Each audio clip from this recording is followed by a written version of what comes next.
I'll think about how to do that at another point in time.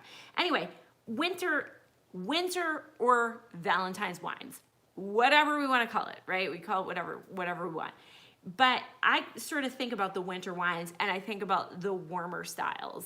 And I think the thing that I didn't get to, all right, so we tasted, and this vintage of Burgundy 2017 has been really great. So again, I need to give a shout out to Taylor's Wine Shop. If you live in Raleigh, it's awesome. But this is the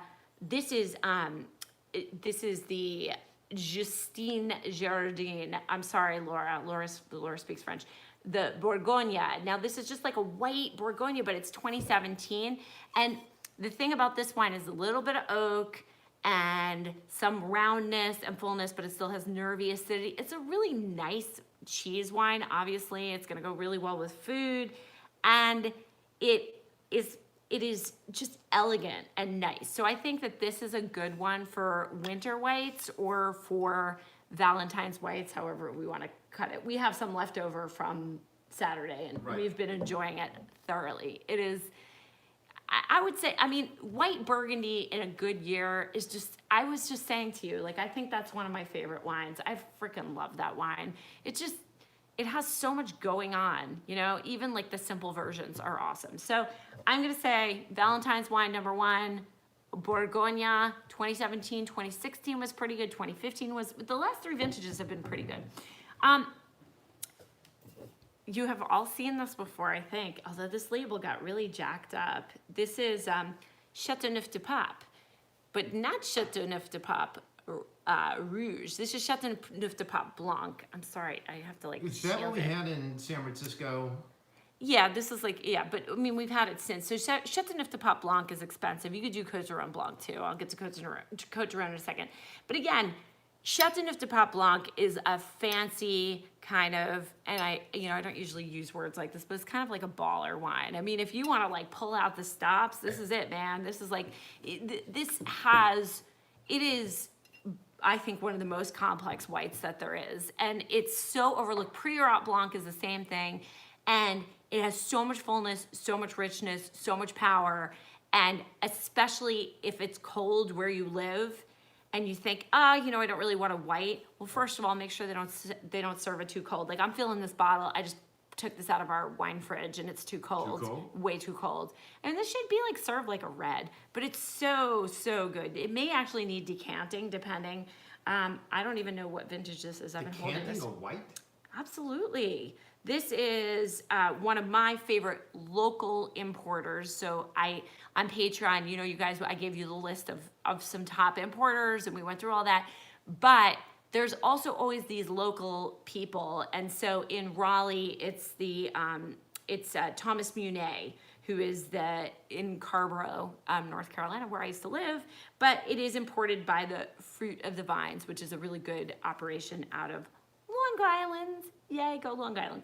Okay, so Châteauneuf-du-Pape Blanc, highly recommend. Of course, I'm not gonna ever not recommend Riesling because that's what I do. So this is a slightly, it's a cabinet, so it's sort of off dry, totally awesome.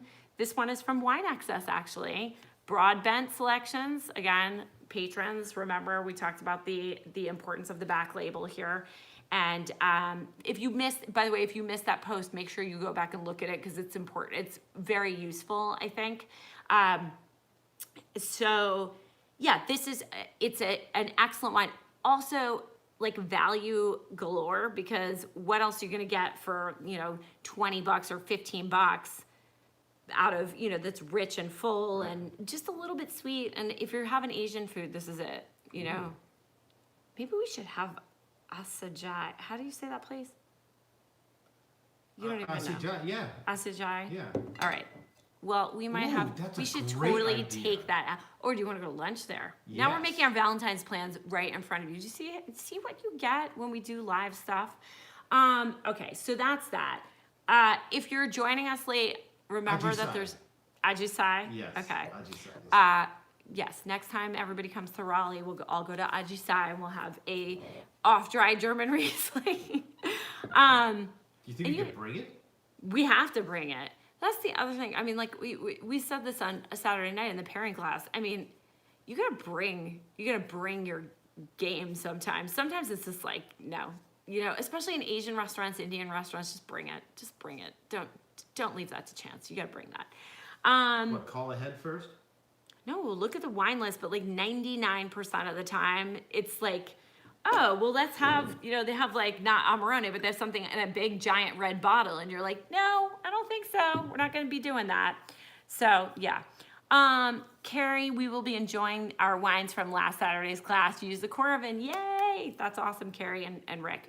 All right. So that is sort of like the whites. Now, of course, you can do an Alsace Riesling, which I love, obviously the wine that got me into wine, and that will be nice and full and rich for a winter white. And what is gonna pair with that kind of, creamy dishes, that'll be the complementary pairing. It does have acidity, so it'll kind of cut through it. Suave would be another one, because that's got that rich body. The Southern Italian trio, Greco di Tufo, Falangina, and Etna Bianco, and also Fiano d'Avellino. So these kinds of rich wines, awesome for winter, also awesome for food, especially if you're having something a little bit heartier. And I think whites are completely appropriate for winter if you do them right. I mean, the problem is, like, there's always all these articles that are like, oh, winter whites, and they're, they don't really explain. You have to make sure, A, they're big enough, but B, they also have some value with the food that you're eating, So I would say, I mean, make sure that the Chateauneuf de Pape can be too big. It can be like too much of a wine. It's like full. That's the one that it changed with every course. Yeah, it's like a chameleon. Oh It is, and it is. And I know that some of you have bought it at my recommendation, and I'm telling you, buy it again if you haven't bought it in a while. But I also have to say, like, the Côte d'Aron Blanc, that the production of actually Côte d'Aron Blanc is rising. That's getting really freaking good. Like, really? Yeah, it's getting, I mean, they better. How expensive is the Chateauneuf de Pape? Chateauneuf de Pape Blanc. $40. If the Beastie Boys are rapping about it. No. They're rapping about the red. Oh, they're not rapping about the white. But the Priorat, a white Priorat is probably more like $35, $40, and Chateauneuf de Pape Blanc is always $40 to $45. Dang. You can find it for less, but whenever I see, it's not that common, so you may have to go and seek it out, but it's so worth it. Or, the other thing is, if it's a good place, like I was saying about the Taylor's place, if you go to a good place and you ask, can I have a Chateauneuf de Pape Blanc, they should be able to get it for you. It's not like distributors don't have it, they just have to find the right distributor. Of course, there's always online also, but if you're a local person, if you want to give your local person a shot, I say do it. Okay, so those are the whites. Those are our whites. Our whites are richer, fuller whites. I'm really tempted to open that Chateauneuf de Pape Blanc, by the way. Let's do it. Oh, can you get me the bottle in the drawer in the Fridge? in the fridge? Look at you, useful engine. So my sister always called, sorry to stray. My sister always calls MC Ice a useful engine, like in Thomas the Train, if you have kids or you know what that is. All the engines, of course, there's been all these like, yes, that is the right bottle, MC Ice. All right, so we have the budget option and the non-budget option of bubbles. The non-budget option is going to be something like this Blanc de Blanc, which is, sorry, I don't know Seems a why little there's so much redundant. glare. No, it's white of whites. It's good. I'm sorry, guys. I'll take a picture of all these wines. I'll post them on Patreon. But this is a grower champagne. It is full and delicious. It is, I think that one's like $45. And that's gonna be a special occasion wine, of course, if you wanna do something nice. Champagne has value. I'm not actually recommending sparkling for cause it's celebratory. That's a bonus, but that's not really why I'm recommending it. I'm recommending it because it goes really well with food. So again, if you're having fried food, if you're having anything with breading, if you're having, vegetarian food, if you're needing to cut that fat, Champagne is going to do the job. Also, what's going to do the job? Cava. This is a really beautiful, beautiful color. I'm looking forward to having this. This is a really interesting cava, Pinot Noir. A cava that's Pinot Noir. I mean, how often are you going to see that? That is kind of wacky, right? Because we don't normally see a cava that's made out of Pinot Noir. Cava is generally, when we see it, it's going to be made out of the traditional grapes of Spain. So it might be made out of Garnacha, it might be made out of Tempranillo, it might be made out of, any of the native grapes. But we don't see Pinot Noir a lot, and this one is interesting because it is Pinot Noir. But, you can go for Cava. So if you can go for champagne, you can go for rosé champagne, you can go for vintage champagne, you can go for any of those things if you want to go high end. If you want to go more affordable, of course you're going to go for Cava versus Prosecco, because Cava is made in the traditional method, just like champagne, as most of you probably know. But this should be something like this. Like, there's so many things going on with Cava right now, and that is another reason why I recommend it. And I'm actually getting somebody on the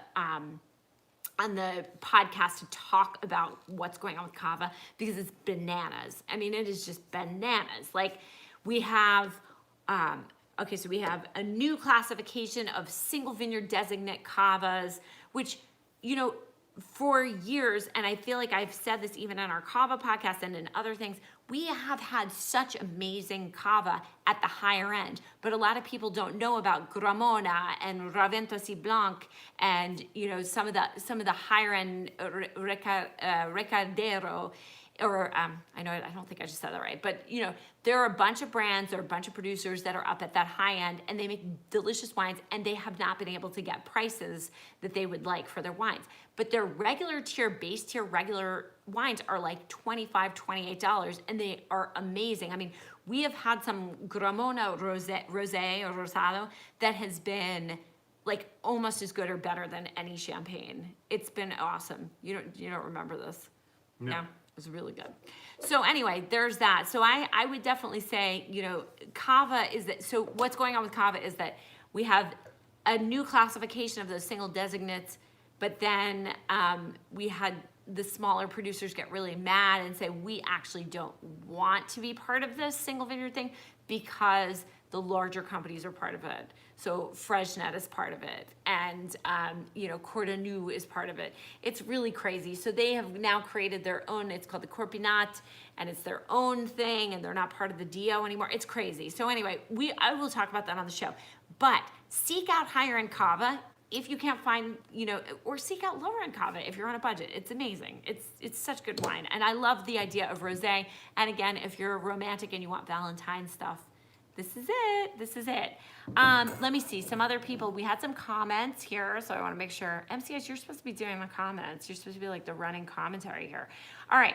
David said, just joined. What Chateauneuf de Pape are we discussing? We're discussing Chateauneuf de Pape Blanc. This is the Domaine Galivan 2014, but I really was just talking about in general Chateauneuf de Pape Blanc and how important it is to make sure that you be the one person that buys it. Are those no on one really Facebook? does. They are on Facebook. Oh, I was watching YouTube. No, you can't watch YouTube. I can see the YouTube comments pop up. I think I can. Am I answering all y'all's questions on I think I'm seeing them on Are you YouTube. the little engine that could? I am. Okay, so that's that. And then what do we have? Some questions. I may be making omelets. Carrie, I love you because I love omelets too. And yes, champagne for that all the way. Remember we talked about in the pairing class, eggs, really very difficult because they have that savory characteristic. Champagne or Cava. Cava's fine for that too. Cremant, any of those are going to be your bet with champagne. You're not going to, you're not really going to find anything that's going to go better with eggs than that. Okay, Carrie. Okay, Pet Nat. If that's your jam, Pet Nat could work. I am not a huge Pet Nat fan because I don't like some of the funky flavors that it brings, but I totally get that if you are. I'm gonna have a sip of this Doro, by the way. Sorry, that's coming up. Pet Nat, Pétillant Natural. So it's naturally sparkling wine. They leave it fermenting in the bottle. Whoa. No? Excuse me. Let me just say, we don't drink a lot of it around here. I'm sorry I haven't introduced you to it. It has some funky flavors. I'm not gonna lie. Oh gosh, I was gonna say Colby and Kelsey, you came. So let me just say, a couple like Kieran Robinson makes a pet nat and it's quite good. He makes it in a really clean style, so there isn't a ton of yeast at the bottom of, but you can't really control that at the bottom of the bottle. I've had one actually out of a Virginia winery, and this is not a knock on Virginia, and it's none of the ones that I recommend on a regular basis, but it had like probably this much at the bottom of the bottle of yeast, and it was just it was really, it tasted like beer more than wine. So pet nats can have that funk that I'm not always into. All right, Les, any New World recommendations? Absolutely. So so for sparkling, of course, you can do a Gruet if you're looking from New Mexico, if you're looking for something less expensive. Roussanne, right? So if we're talking about these wines that are, Dawn, I'll get to your question in one sec. So Roussanne, great wine to have. So Truchard, I love the Truchards. They're such nice people, great family. They make one out of Napa. There's actually a Roussanne out of the Duckman Roussanne out of Texas, which is quite delicious. Those are nice and full wines. Grenache Blanc, Crux Winery makes one of those. So if you can find any of those Northern Rhone type wines, you're gonna do really well. When we're talking about the Burgundy, I mean, honestly, I do have to say there's nothing to replace Burgundy.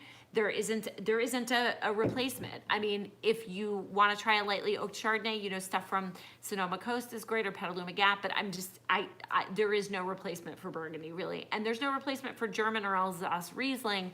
However, if you're looking, for those fuller styles, again, I would look for the Grenache Blancs.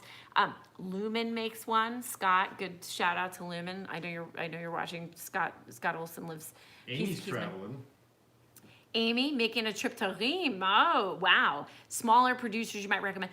I don't know a ton of, I'm going to plead ignorance. I don't know a ton of the smaller producers. I think that's the kind of thing where you'd have to ask somebody more local, or somebody that had really deep knowledge of Champagne. I'm going to have to plead ignorance on that. I don't know enough. Oh my gosh, I can send you the podcast that I did. No, I cannot believe I did do a podcast with one of the growers, if you remember, a long time ago. He was so sweet. His wine is not distributed here, and he is absolutely fantastic. So you can go back in the catalog on Libsyn and look at it. It's winefornormalpeople.libsyn.com. Dawn, what do I prefer with seafood? That was the question. So it really depends on what what the widths and the ends, right? It's going to depend on what sauce is on it, what the sides are. Sauvignon Blanc with some oysters. But right? Chablis and oysters is the right. Chablis is the right, or you could do Sancerre, you could do, but again, it depends. Like you might want red with it, right? A Scott Olson, a Leosteen Chenin. Yes, a Leosteen Chenin would be good. A Leosteen Chenin though would be, it has that crispness about it, but that would be an excellent wine. Very hard to find California Chenin though. He's a pro in that.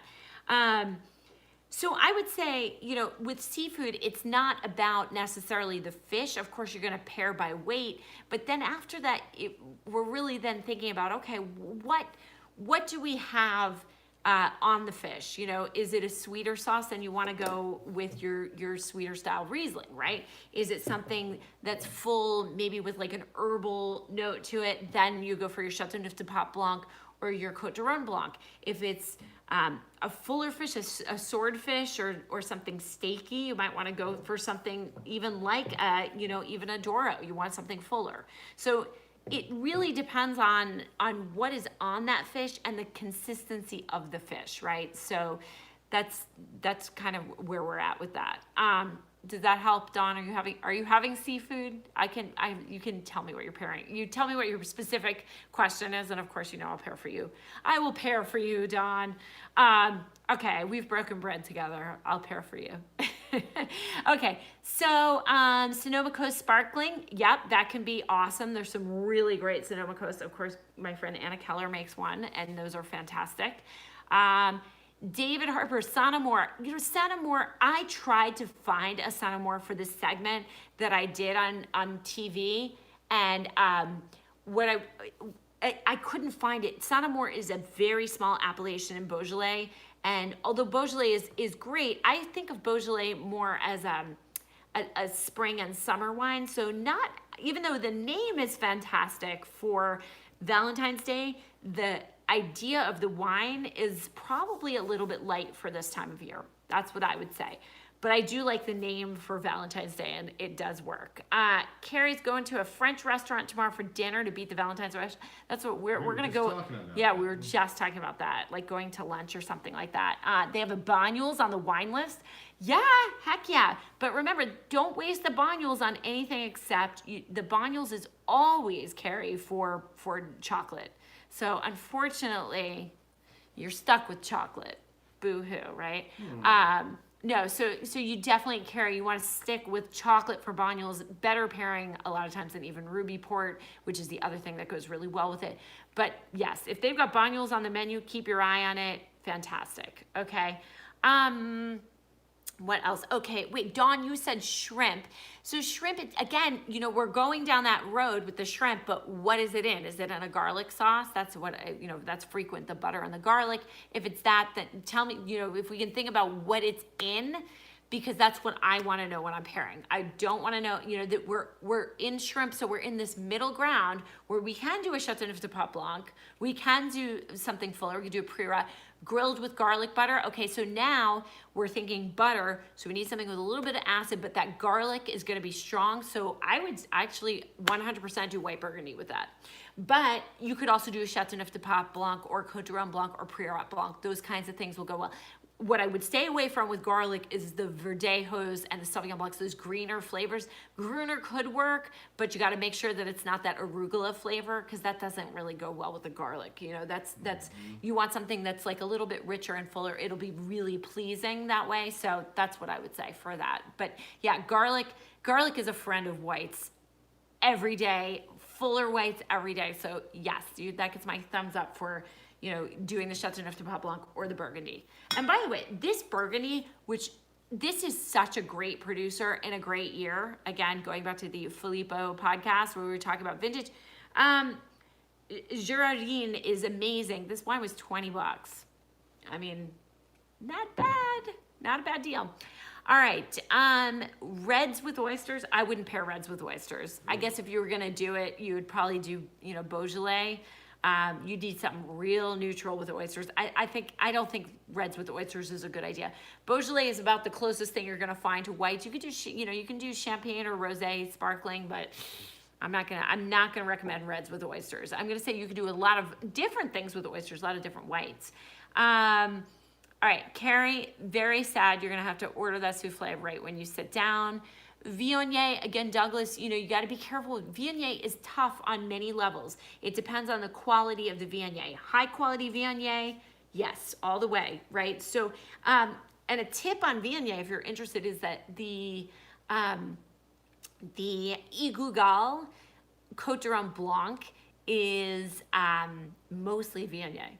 You would think it's a, you know, the Côte du Rhône Blanc, you would think like, okay, well, it'd be a lot of Grenache Blanc. It might be, you know, it might be a bunch of the other grapes, but in fact, it is a lot of Viognier, which is unusual. So it is going to have that floral quality, and it'll be a lot less money, which is nice than if you went to, if you tried to get something from Condro or somewhere else. So yeah, Viognier is tough though, because if it's not well made, then it's flabby and it's huge and it's way overblown, and you hate it more than anything in the entire world. It's like your least favorite wine. Or is Torrontés your least favorite wine? Riesling is your least favorite wine? No, you always think that. I know, I always think, yeah, but you hate the sweet Rieslings as much as you like the dry Rieslings. Yes. Whatevs. All right, so those are the whites. Those are the whites and those are the sparklings. So moving on. What did you open? I opened this Doro, which is amazing. All right, moving on. So for the reds, yeah, we can do a Beaujolais like Sonamore. Oh, here you go. Try that. No, you have to drink whatever's in the bottom of that glass. That's nasty. It's not. Well, it's the top of the glass that's nasty. The top of the glass. I don't know what. MCS makes glasses very dirty. It's very dodgy. Everybody see Ellie in the back? Oh, yeah. That's not her nose. What is she doing? That's her tail? Mm-hmm. Oh. Yeah, she's not happy because she can't play. There was a giant, just as a non sequitur, there was a giant owl outside before that was like, Cool. that thing was really, really huge, and it was staring at us as we were looking at it through binoculars. We were like, Ellie, you will not be going outside tonight. All right, Reds. So as we move on to Reds, you know, many, not all of us, but many of us are in cold places. We happen not to be, but it's our weather has been like completely whack. It's it's like hot one minute and really cold the next minute and whatever. So what are we drinking, Carrie, on Friday? We are drinking a lot would be the answer because we have small children, as you know. And so that's no, likely we will drink this to start. We'll drink this. We've had this for a little while. We will drink this grower champagne. We will probably, our favorite bakery in town just started making pizza dough. They started selling pizza dough, so we may make, you know, like some homemade pizza and just chill out. And we're going out with friends next week. I mean, we're so with you on the Valentine's Day. Like, we don't go out on Valentine's Day. So just like we don't go out on New Year's, we don't do that. So, so we will probably drink this champagne and then, you know, we might knock out this Amarone. So this is the other thing.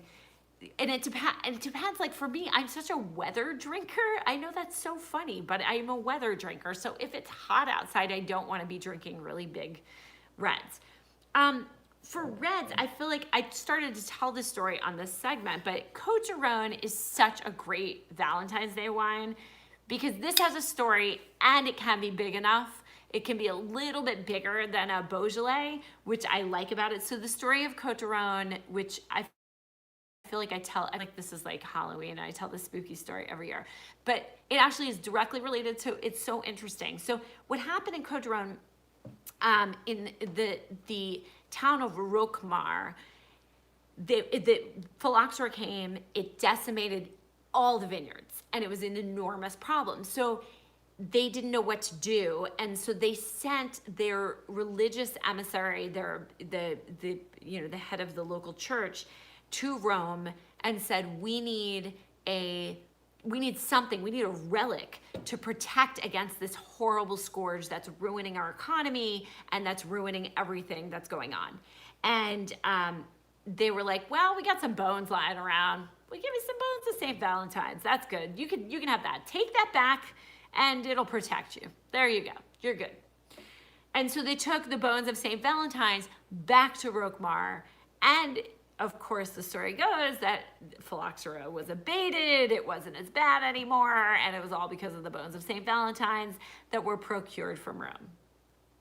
Believe it if you like. You're a Catholic, MCIs, you know. I believe it. That's all you, man. I believe it. All right. David, no. MCIs only shows himself occasionally in classes. Classes. Yes. I get So pulled in. he will. For demos. Ugh, the disastrous demo. Either that or no, he'll come and get wine and say hello. So yeah, only for classes. He doesn't come. No, it's sort of like what was that? Wilson, was it Wilson? I think. Yeah. From Tool Time. What was that show called? Whatever. Home Improvement. Yeah, Home Improvement. No, he never shows his face. Lisa says 100% with you on the weather. Minnesota. That's awesome. Lisa, you're going to want to stand by for Minnesota. You may be having an underground wine event heading your way pretty soon, my friend. Just stick tight. I don't know how close you are to Minneapolis, but we may or may not have some news. I don't know if Laura's still on, but we may or may not have some news for you soon. All right, so anyway, that's Coterone. Coterone comes in many different sizes, shapes, you know. I mean, you have Coterone. You could do Coterone Blanc, as I talked about, but there's regular Coterone, right? This is a nice, and this is called Les Dentelles, which is the mountains that surround Coterone. But you've got, you know, various towns. Dawn, you'll be there if it's in Minneapolis. Just stick it out, girl. Don't worry, we got you. Mm-hmm. We got you covered. There's some other locations. I don't know how close Kansas City is to some of the other. It's not one. It's a couple. We may be making a little rounds around just stick with me. But I'm looking forward to seeing you. Carrie, welcome, Carrie. Carrie's a new patron. Thank you, Carrie. Yay, new patrons. Carrie, yeah, the mini A is high on the list. Okay, so I would say, all right, so Côte d'Aron, again, you could do Côte d'Aron Village, you could do a named village, you could do, you could do any of that, but it's a fun story. So let's just say that you're going out with your honey, or you're going out on a date, or whatever, somebody doesn't know, or you want to buy somebody, a girlfriend, a nice bottle, your mom, a nice bottle of wine, your dad, if you're me, you buy your dad a nice bottle of wine. Then this is a fun story, because then you can say, well, the bones of St. Valentine's are in the Rhone, and that's always fun. I think that's a fun story to tell. No? It's a good Valentine's Day gift for Ellie. Bones? Yeah. Yeah. I love that Adam was like, so bones. That's what you'd be getting people. Yes. All right. So that's that. That's a good one. If you want to go a little bit high, yes, Douglas, we do love patrons. And Douglas is also a patron. So, all right. This is a Dora. So incidentally, if you ever see this on a bottle, it means this is the MC Ice Don't Drink bottle. This is like, Kelsey, will MC Ice be cleaning the champagne on Valentine's? Well, what? Yes, he will, Colby and Kelsey. Wait, yes, what? he I will. don't see- No, it's on YouTube. Oh, it's on YouTube? Yes. Love the snark. Okay, so this is also an MC Ice thing. If this means don't drink it. Oh, wow. Was she Yes. there for that? Yeah. Oh, that's Oh, brutal. yeah. Oh, no, she and I were texting while you were doing it. I got yelled at so badly for that. You should have been. All right, sorry. Again, this is Insider Baseball. Okay, so That was terrible. it was terrible. Okay, see, he's at least admitting it, guys. All right, so this is the don't drink it. This is a sample of, and again, I don't mean to pimp out. I do sort of mean to pimp Wine Access. I did get this at Wine Access, or they sent it to me. It's a good bottle of wine. Like all the stuff that I've gotten from them is really good. So this happens to be from them, 2015 Quinto de Atide. This is I'm not a Portuguese scholar. You may have figured that out. Douro. So I like these Portuguese wines. They kind of, the thing about the Douro and Dow, which is the other one, really fantastic, fantastic wines, and they can be higher alcohol, but they don't stick to you and kind of feel a bit oppressive like some really, really heavier wines sometimes from New World places. I would say, again, New World, if we're talking about New World, Chile has that quality too. I don't know what it is about places where people speak Spanish, but it tends to be, but this is Portuguese, so that's a little different. But these wines they can be high in alcohol, but they have a lightness of being about them. I don't know whether it's the winemaking or what it is, but I will tell you this now. Delicious, delicious stuff, right? Douro is a great wine, so underpriced for what it is. It's, Touriga Nacional, which is the grape of Portugal. I highly recommend it. I think it's awesome. Just something different, and I think that's an interesting thing to serve up. That I like it because it's bone warming. It goes with a lot of heavier foods. It goes with all of this. No, what? No, I'm not disagreeing with you. I'm just Why? saying Because the bones. Yeah, I love the bones. There's a real theme here. Is you tying it into Valentine's Day or something? The bones? No, I don't know. I love that everybody's now. There's some side conversation which I didn't see about on Facebook about the Underground Wine event. I love you guys. You guys are like our one person band here. Just go wherever it is. Just go. Love you, Claudette. You're so awesome. Claudette, I have the picture of your dog, by the way. The card that you sent me up in my office. So thank you. All right. So do I think Portugal, Doug's is saying, do you think Portugal doesn't have that one variety people know? I think it works for them. Portugal is doing really well.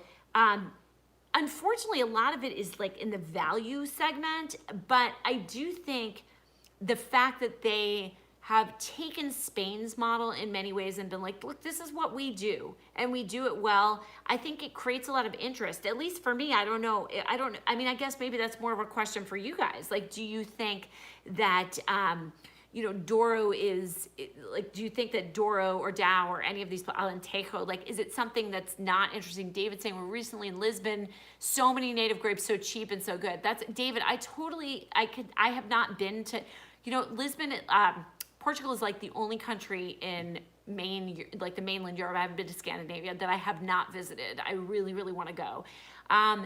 But yes, drinking well in Portugal and Lisboa, the Lisbon area, is just, it's amazing how many native grapes and how delicious they are. And the fact that they are not saying we're going to grow Cabernet and we're going to grow Chardonnay, I mean, it's so interesting. I think it totally works for them.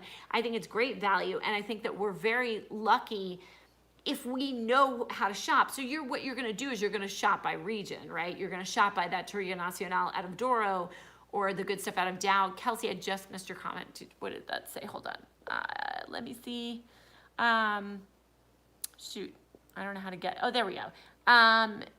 Wish we saw more of it. Rarely see anything from Portugal except Total Wine. Yeah, some of the stuff from Total Wine is not good. I agree with you. It is not easy to find good Portuguese stuff. But when you do find it, it's really good.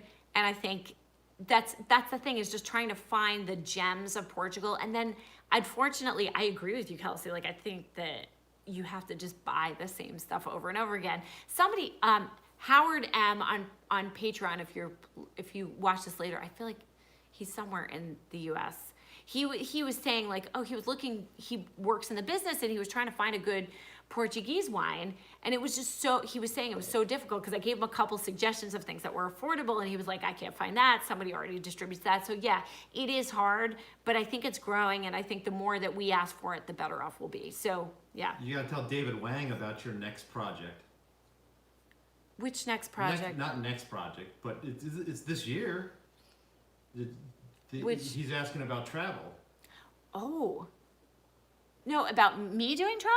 I didn't see that. Yeah, well, no, he's just saying he did travel. On YouTube, he's asking about. Oh, can you go and do a traveling blog? Why don't you come with me, David? We'll go with you. At the end of September, Right. I'm going to be leading a trip through Barolo and Barbaresco, and it's going to be pretty freaking awesome. So part of circling back into that, I have paired up with a company called Turismo, which is so awesome. They're the nicest people ever. And it hasn't even been announced yet, has it? It has. I'm announcing it now. I don't have the website up yet, but we're gonna start taking pre-interest for the trip.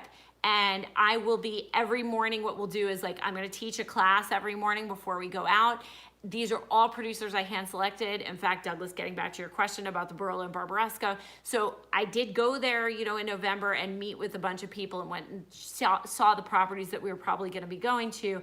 But in addition, I partially went up to New York last week so that I could just solidify some of the people, but also find some new ones.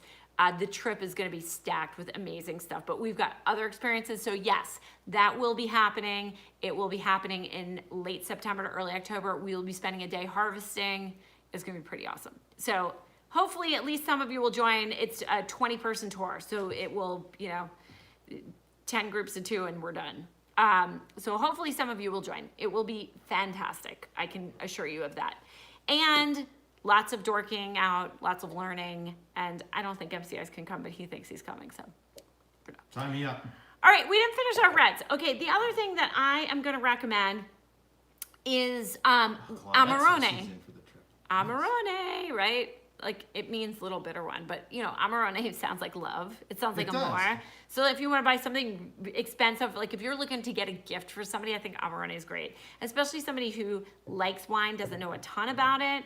Amarone is really fantastic in the sense that it has a lot of fullness and body, and it can be crowd pleasing.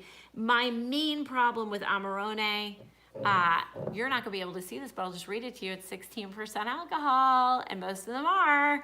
So as we see alcohol levels creeping up, Amarone's always been super high in alcohol. So then, like, the question becomes, what do you pair that with? Doesn't matter. Yeah, at 16% it starts to matter big time. I mean, that was the issue. Not in Walla Walla.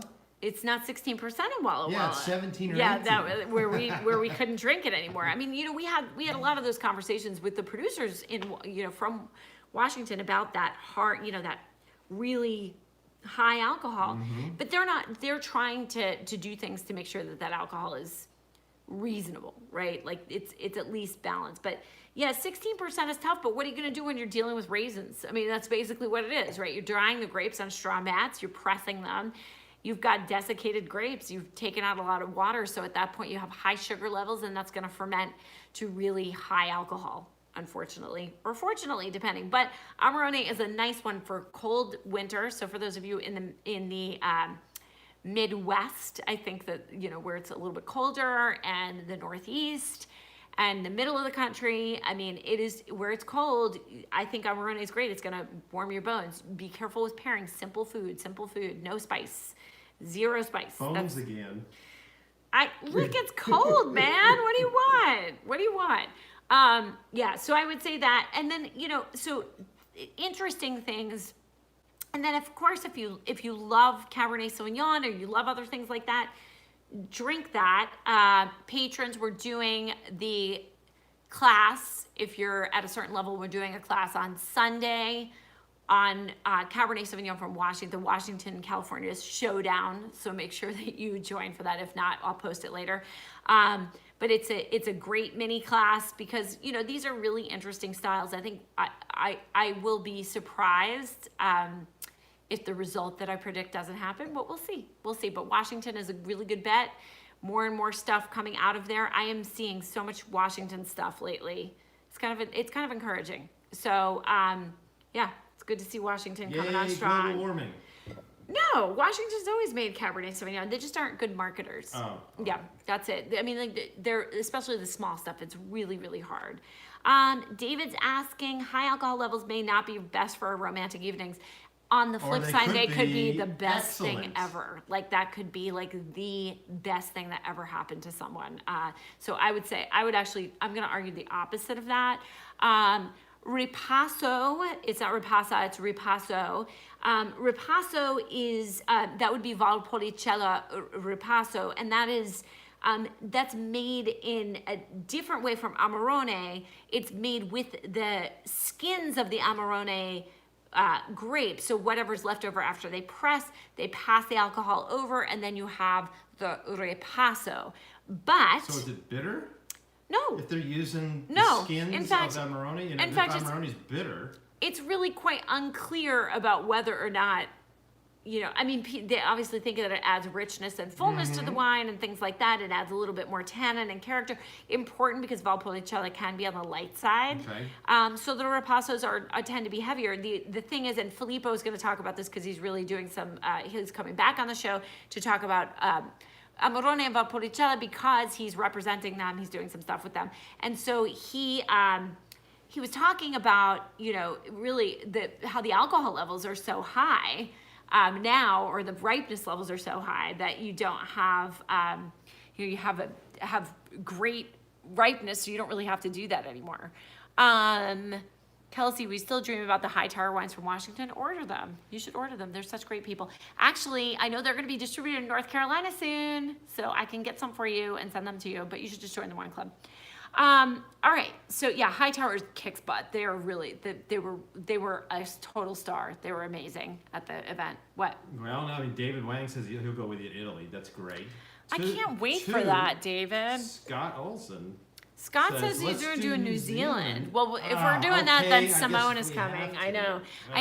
The problem is right now that's so far for us. That's a far trip. I'm all for that. It's very far away from the children. That is a real struggle. Yes.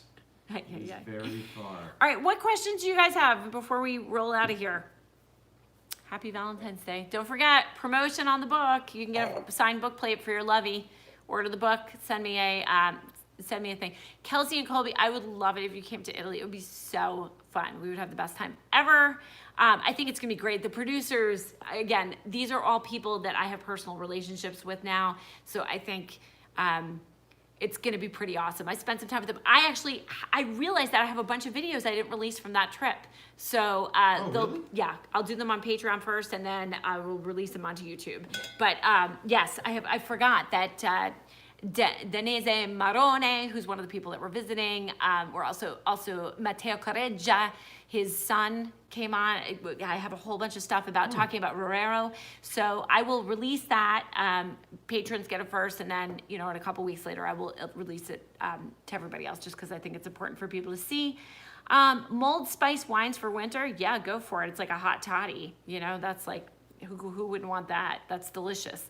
And honestly, it's just a lot of effort. So I just like to pop and pour or decant and pour or leave open and pour. But mulled spice, Brian, if you want to add that to the list with the bagels and the pizza, I'm all for it. You can make that for me too when I come up to the Jers. Vendu Natural. Well, Carrie, thank you, because I forgot my last wine, which was a port. Vendu Natural port. Don't forget the dessert wine. Honestly, I totally agree with you, Carrie, that there's a place, I have this on the table because I wanted to present it and it was hiding because it's a short bottle.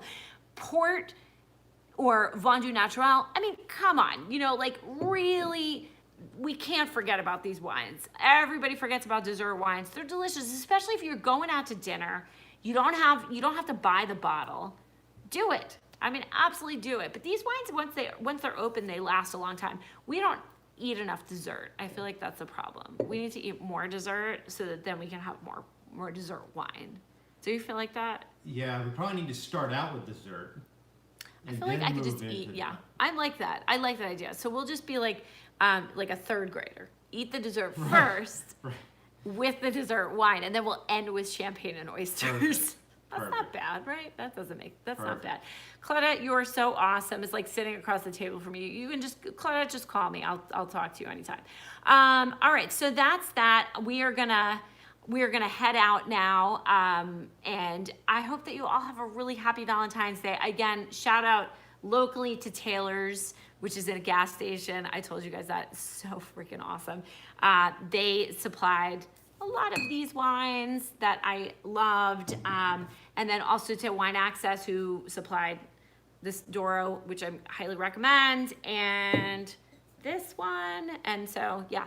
So anyway, get on these wines. If you have any other questions, let me know. And I think, again, don't forget the dessert wine, and don't forget the book promotion, because I'm happy. If you didn't get a book plate the first time around, here's your chance again. Wine for Normal People book at gmail.com, as long as you get it in before February 13th. Even if, you give the book as a gift and then you have to give the book plate later, make it happen. All right, guys, thank you so much. Happy Valentine's Day. Lots of love to everybody.